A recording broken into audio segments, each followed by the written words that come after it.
There's so many beautiful places to paint here at Point Reyes, and one of the best places of all is the beach itself. I've chosen a beautiful composition with the beach and the ocean in the background. We're going to have a little bit of water, mostly these wonderful dunes. So what I'm going to do is very broadly place in a sketch.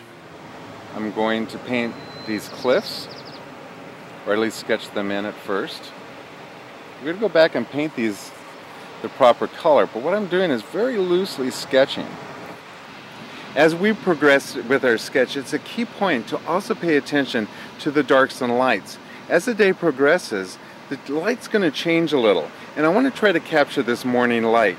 Towards the afternoon when the sun is high, all these shadows are going to be gone. And I want to make little quick footnotes, and I do this in the sketch process to remind me of the lighting that's happening at this very moment.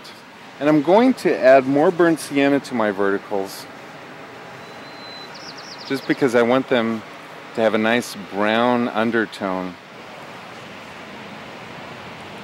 I'm going to take a little bit of turpentine and actually pull off some of my sketch to get a little highlight on my rocks. This is just a little footnote.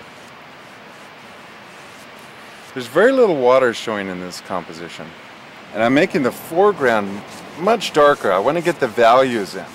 Now look at this energy that I'm capturing in my painting.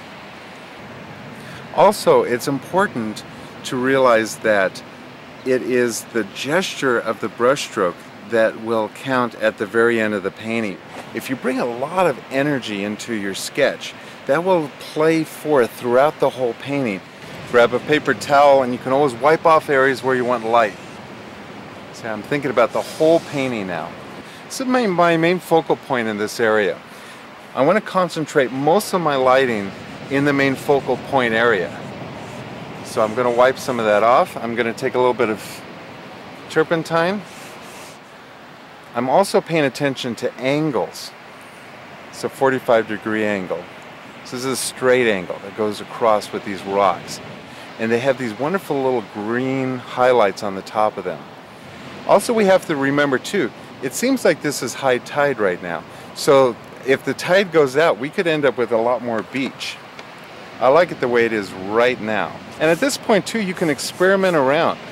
Because if you put a line in and you say you don't like it, you can take your brush and you can just easily take it out. I'm going to start taking some white and some cadmium yellow and a little bit of alizarin crimson. And that's going to be pretty much it that I'm going to use on my palette. The colors of these ice plants are real bright. Bright yellows, bright greens. They're not indigenous to California, but they're sure beautiful.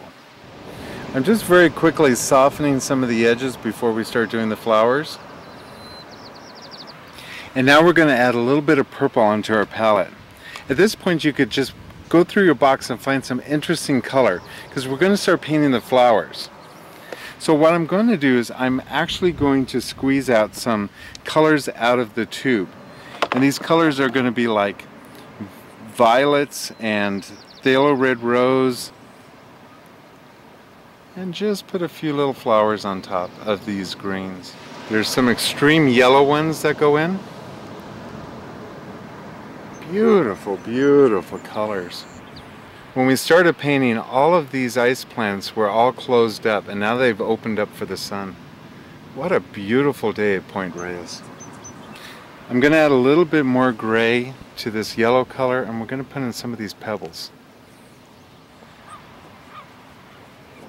Get the little rocks.